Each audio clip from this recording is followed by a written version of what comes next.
नमस्कार साथियों, एक बार फिर से आप सभी का स्वागत है आपके अपने YouTube चैनल पर। साथियों, हम चर्चा कर रहे हैं तृतीय श्रेणी शिक्षक भर्ती 2013 की जो मुख्य परीक्षा थी, उस परीक्षा के प्रश्न पत्र के बारे में। हमने सेक्शन 1 में 30 सवाल और सेक्शन 2 में 30 सवालों का अध्ययन किया है। कुल मिलाकर के 60 सवाल हम पढ़ चुके हैं और आज हम सेक्शन 3 शैक्षिक मनोविज्ञान और सेक्शन 4 विद्यालय विषयों के बारे में चर्चा करने वाले हैं। बढ़ते हैं आज के प्रश्नों की ओर। हाँ साथियों, आप अपनी स्क्रीन पर देख रहे हैं सेक्शन 3 आपके सामने है और उस प्रश्न संख्या 61 आपकी स्क्रीन पर है। आपको सही जवाब देना है। प्रश्न 61 इस प्रकार है, निम्नलिखित में से कौन सा निर्देशन शाब्दिक परीक्षण में उपयोग हो सकता है। बहुत ही महत्वपूर्ण सवाल है और चारों ऑप्शन आपकी स्क्रीन पर है, आपको सही जवाब देने हैं। ऑप्शन नंबर सी, वाद विवाद को परिभाषित करना, बिल्कुल सही जवाब है। बढ़ते हैं अगले सवाल की ओर। प्रश्न संख्या 62 आपकी स्क्रीन पर आ चुका है। आप प्रारंभिक कक्षा के विद्यार्थियों के बुद्धि परीक्षण के लिए क्या उपयुक्त समझते हैं। जो प्रारंभिक स्तर के जो बच्चे हैं उनका अगर बुद्धि परीक्षण हो तो आप एक शिक्षक के होने के नाते आप किस प्रकार से पेश होंगे। तो साथियों, चारों ऑप्शन आपकी स्क्रीन पर है। हम सही जवाब का चयन करते हैं। शाब्दिक समूह बुद्धि परीक्षण, ऑप्शन संख्या बी है शाब्दिक व्यक्तिक। हम यहाँ पर व्यक्तिक नहीं कर सकते क्योंकि प्रारंभिक स्तर है। क्रियात्मक बुद्धि परीक्षण नहीं हो सकता और उपयुक्त में से कोई नहीं हो सकता। शाब्दिक समूह बुद्धि परीक्षण बिल्कुल सही जवाब है, ऑप्शन नंबर ए। पढ़ते हैं 63वें सवाल की ओर और 63वां सवाल आपकी स्क्रीन पर है। एक अध्यापक के लिए बुद्धि परीक्षण की क्या उपयोगिता है। एक अध्यापक की दृष्टि से आपको बताना है कि बुद्धि परीक्षण की क्या उपयोगिता है। तो साथियों, ऑप्शन नंबर ए है विद्यार्थी किस कक्षा के योग्य है यह निर्णय किया जा सकता है। बिल्कुल गलत बात है। प्रतिभाशाली, अतिश्रेष्ठ और श्रेष्ठ अन्य परीक्षणों से बच सकते हैं। हाँ, बच सकते हैं लेकिन अध्यापक की दृष्टि से नहीं।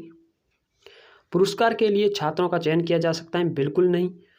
ऑप्शन नंबर डी है अध्यापन एवं विषय परीक्षण से इसे आधार बनाया जा सकता है, बिल्कुल सही जवाब है, ऑप्शन नंबर डी। 64वां सवाल आपकी स्क्रीन पर है। किसी छात्र के व्यक्तित्व के मूल्यांकन में आप किसको आधार बनाएंगे। चारों ऑप्शन आपकी स्क्रीन पर है और आपको सही जवाब देना है। ऑप्शन नंबर ए उसके शारीरिक गठन को, ऑप्शन नंबर बी उसके मानसिक स्तर को, ऑप्शन नंबर 3 है उसके भावात्मक विकास को और ऑप्शन नंबर डी है इन सभी को। तो ऑप्शन नंबर डी सही होगा, सबसे बेटर आंसर है। बढ़ते हैं अगले सवाल की ओर। 65वां सवाल आपकी स्क्रीन पर आ चुका है। बालक के व्यक्तित्व विकास में विद्यालय कब बाधक बन सकता है। चारों ऑप्शन को बड़ी बारीकी से पढ़ना है। ऑप्शन नंबर ए है जब विद्यालय में बहुत सी गतिविधियां चले तो बाधक नहीं बन सकता। जब विद्यालय प्रशासन आधिकारिक हो तब भी बाधक नहीं बन सकता। ऑप्शन नंबर सी है जब अध्यापक छात्र अनुपात न्यून हो, हाँ ये बिल्कुल बाधक बन सकता है। ऑप्शन नंबर डी को देखें, जब विद्यार्थियों को अभिव्यक्ति का उन्मुक्त वातावरण मिले तब बाधक नहीं बन सकता। तो ऑप्शन नंबर सी इसका सही जवाब होगा, जब अध्यापक छात्र अनुपात न्यून हो तब व्यक्तित्व विकास के लिए विद्यालय बाधक बन सकता है। बढ़ते हैं अगले सवाल की ओर। सवाल नंबर 66 आपके स्क्रीन पर आ चुका है। अध्यापक के लिए कौन से अभिप्रेरक अधिक महत्वपूर्ण है। ऑप्शन नंबर ए जन्मजात, ऑप्शन नंबर बी अर्जित और ऑप्शन नंबर सी को भी पढ़िए, दोनों समान रूप से। सबसे अच्छा आंसर ऑप्शन नंबर सी होगा। तो 66वें सवाल का सही जवाब ऑप्शन नंबर सी होगा, दोनों समान रूप से, अर्जित भी और जन्मजात भी। अगला सवाल आपकी स्क्रीन पर है। संवेगों के संबंध में एक शिक्षक क्या कर सकता है। चारों ऑप्शन आपकी स्क्रीन पर है। ऑप्शन नंबर ए वो उनकी ऊर्जा का मार्गांतरण कर सकता है। ऑप्शन नंबर बी उनको नियंत्रित करवा सकता है, जी नहीं। ऑप्शन नंबर सी शिक्षक इस संबंध में कुछ नहीं कर सकता, कुछ तो करना पड़ेगा। ऑप्शन नंबर डी को पढ़िए, संवेगों को विकसित कर सकता है। साथियों, इस सवाल का सही जवाब होगा ऑप्शन नंबर 1, वह उनकी ऊर्जा का मार्गांतरीकरण कर सकता है। बढ़ते हैं अगले सवाल की ओर और अगला सेक्शन है खंड 4, जिसमें हिंदी विषय, विद्यालय विषयों के संबंध में हिंदी विषय सबसे पहले आपके सामने है। पहला प्रश्न है कलेजे पर खाली जगह रखना मुहावरे में रिक्त स्थान पर प्रयुक्त होगा। तो हम समझते हैं कि ऑप्शन नंबर बी सही होगा, कलेजे पर पत्थर रखना मुहावरा सही बैठता है। 69 नंबर का सवाल आपकी स्क्रीन पर है। शुद्ध वर्तनी वाला शब्द है। ऑप्शन नंबर 1 अत्यधिक, बिल्कुल अत्यधिक नहीं होता क्योंकि अधिक और अधिक मतलब अधिकाधिक होता है, न कि अत्यधिक। ऑप्शन नंबर बी को देखिए, व्यवहारिक, व्यवहारिक नहीं होता क्योंकि जब एक प्रत्यय लगता है किसी शब्द में तब मूल शब्द का जो प्रथम वर्ण होता है उसमें विकार उत्पन्न होता है, तो यहाँ पर व्यावहारिक होगा, न कि व्यवहारिक। यहाँ पर य का या हो जाएगा। ऑप्शन नंबर सी को देखिए, पारीक्षा, पारीक्षा नहीं होता क्योंकि परिधन इक्षा दोनों ई का जब योग होगा तब बड़ी ई बन जाएगी और इक्षा बन जाएगा, मतलब परीक्षा हो जाएगा। और पा भी नहीं होगा, परीक्षा नहीं होगा, परीक्षा होगा क्योंकि विकार की स्थिति बनती नहीं है। ऑप्शन नंबर डी को देखिए, बिल्कुल सही जवाब है ऑप्शन नंबर डी, पत्नी, एकदम सही लिखा हुआ है। बढ़ते हैं अगले सवाल की ओर। 70वां सवाल आपकी स्क्रीन पर है। निम्न में से सरल वाक्य नहीं है। 4 वाक्य दिए हुए हैं, इसमें से एक सरल वाक्य नहीं है, बाकी तीनों सरल वाक्य हैं। साथियों, हम जानते हैं जिस वाक्य में एक उद्देश्य और एक विधेय होता है वह सरल वाक्य होते हैं। ऑप्शन नंबर ए, बी और सी तीनों सरल वाक्य है और ऑप्शन नंबर डी सरल वाक्य नहीं है। बढ़ते हैं अगले सवाल की ओर। 71वां सवाल आपकी स्क्रीन पर है। अध्यापक ने कहा कि कल अवकाश है, ये वाक्य है। 4 ऑप्शन आपकी स्क्रीन पर है और आपको सही जवाब देना है। यहाँ पर आप समझ सकते हैं कि रचना की दृष्टि से 3 वाक्य होते हैं, सरल, संयुक्त और मिश्र। और इसमें एक वाक्य है अध्यापक ने कहा कि कल अवकाश है, यह किस श्रेणी में आएगा? तो इस सवाल का सही जवाब होगा मिश्र वाक्य की श्रेणी में आएगा। बढ़ते हैं अगले सवाल की ओर। 72वां सवाल आपकी स्क्रीन पर है। निम्न में से किस वर्ग में सभी शब्द तत्सम नहीं है? यहाँ पर ऑप्शन नंबर डी की ओर आप जाइए, यहाँ लिखा हुआ है कर्म, कर्म नहीं होता, यहाँ पर कार्य होता है, तत्सम रूप कार्य होता है और तद्भव इसका काज होता है और काठ जिसका तत्सम काष्ठ होता है। तो ऑप्शन नंबर डी सही होगा। बढ़ते हैं अगले सवाल की ओर। 73वां सवाल आपकी स्क्रीन पर है। अतिथि शब्द में ए प्रत्यय जोड़ने पर बनने वाला शब्द है। अतिथि में ए शब्द जुड़ेगा, ए मतलब प्रत्यय जुड़ेगा।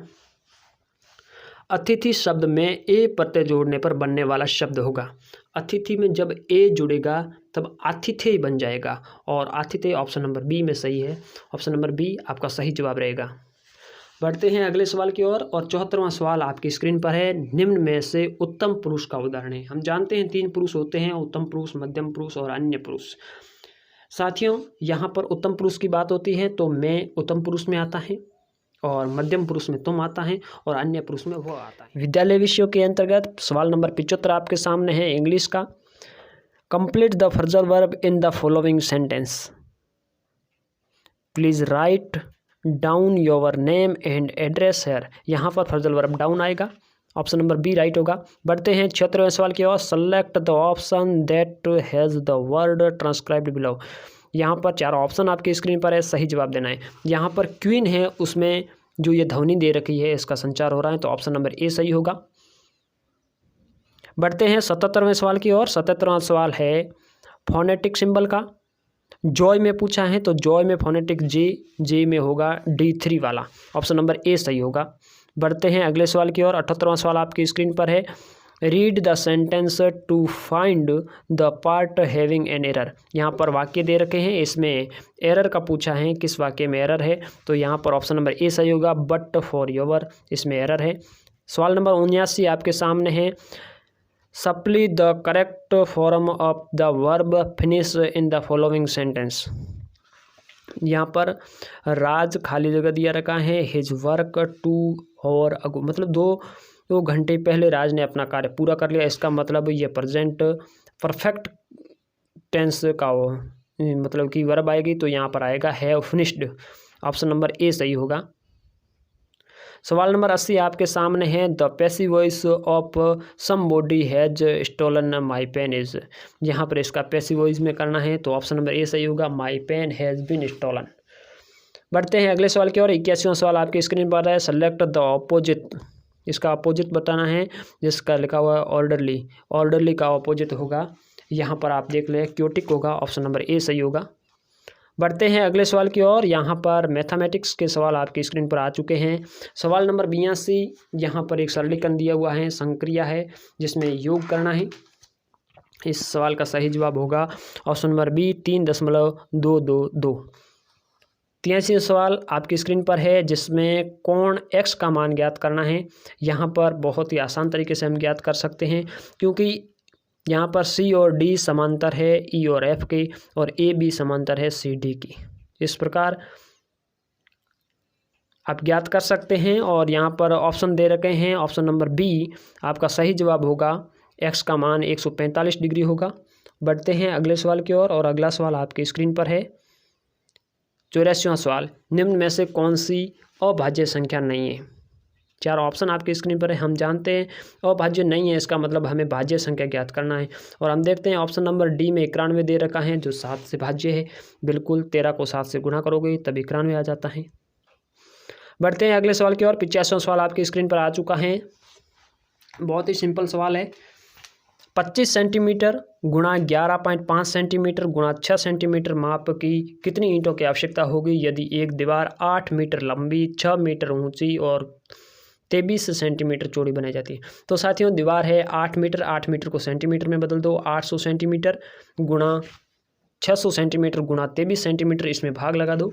25 सेंटीमीटर गुणा 11.5 सेंटीमीटर और गुणा 6 सेंटीमीटर, इसका भाग लगाओगे तो बराबर यहाँ पर ईंटों की संख्या आ जाएगी। ऑप्शन नंबर ए सही होगा, 6400, 6400।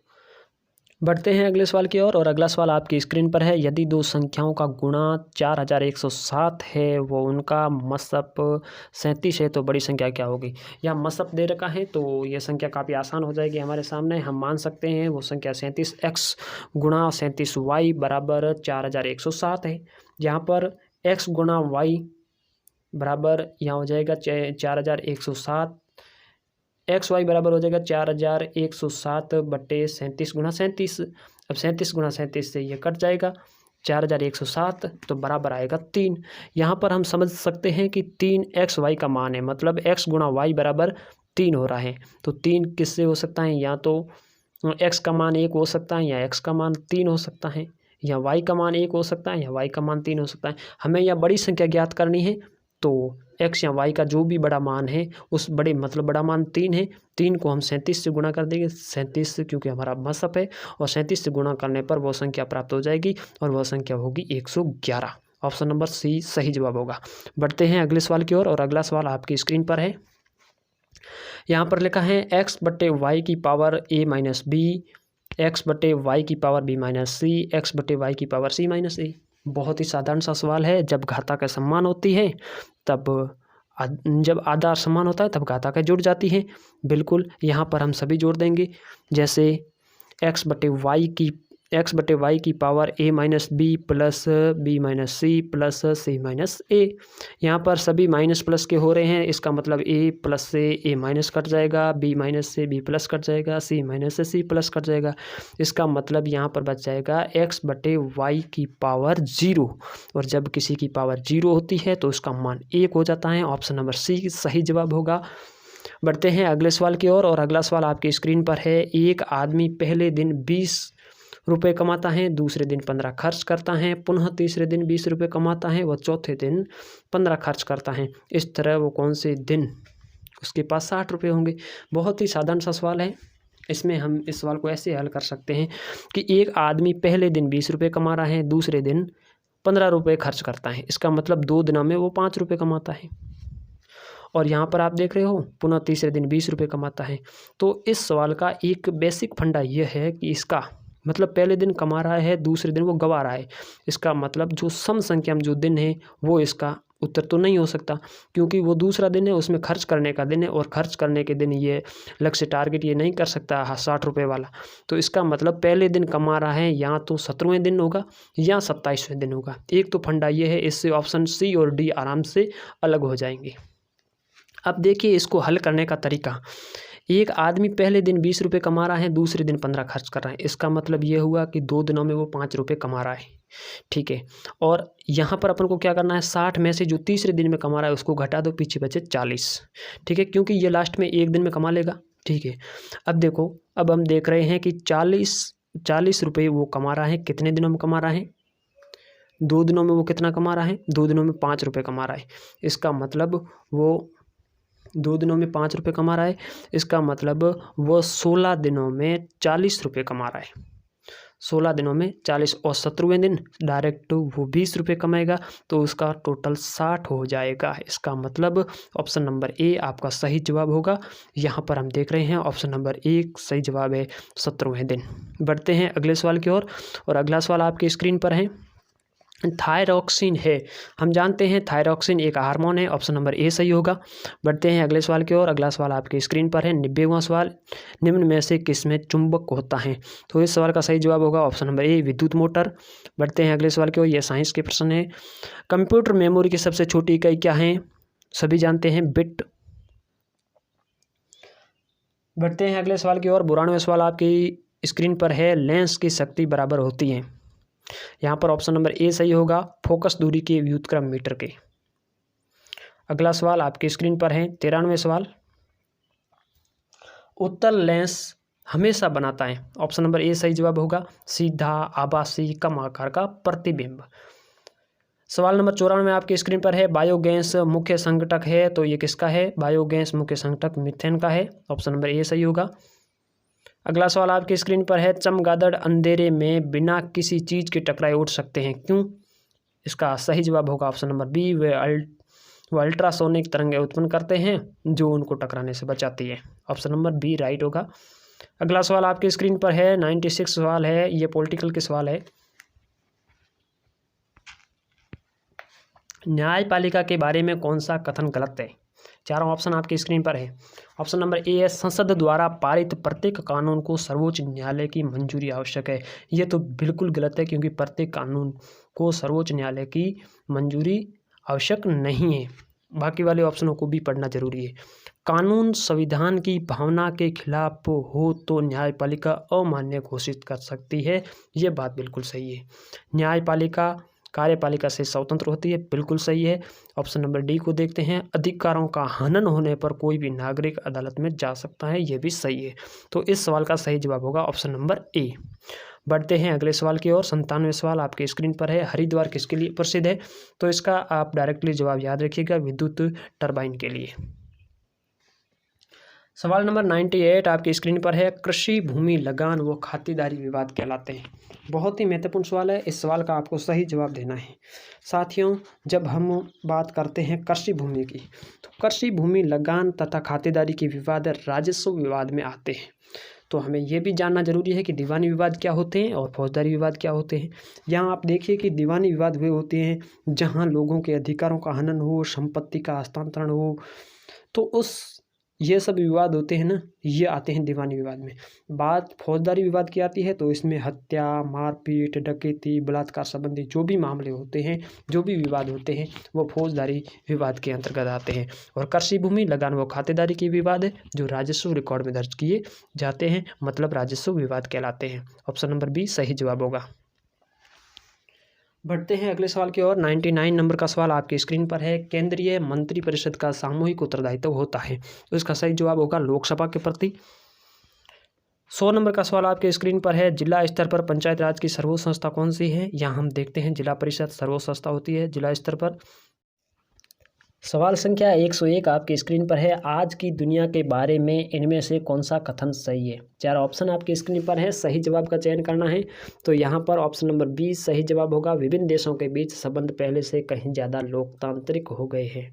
ऑप्शन नंबर बी सही जवाब। बढ़ते हैं अगले सवाल की ओर। 102 नंबर का सवाल आपकी स्क्रीन पर है। चौसा का युद्ध किन के बीच लड़ा गया था? हम जानते हैं 1539 ईस्वी में शेरशाह सूरी और हुमायूं के बीच में बिहार में चौसा का युद्ध लड़ा गया था। बिहार का बक्सर जिला है जहाँ पर एक चौसा गांव है, वहाँ पर युद्ध लड़ा गया था जिसमें हुमायूं अपनी जान बचा करके भाग गया था। तो साथियों, ऑप्शन नंबर ए इस सवाल का सही जवाब होगा। आज की कक्षा का ये अंतिम सवाल था। हम अगली कक्षा में मिलेंगे, तब तक अपना प्यार स्नेह यूँ बनाए रखिएगा। Thank you so much.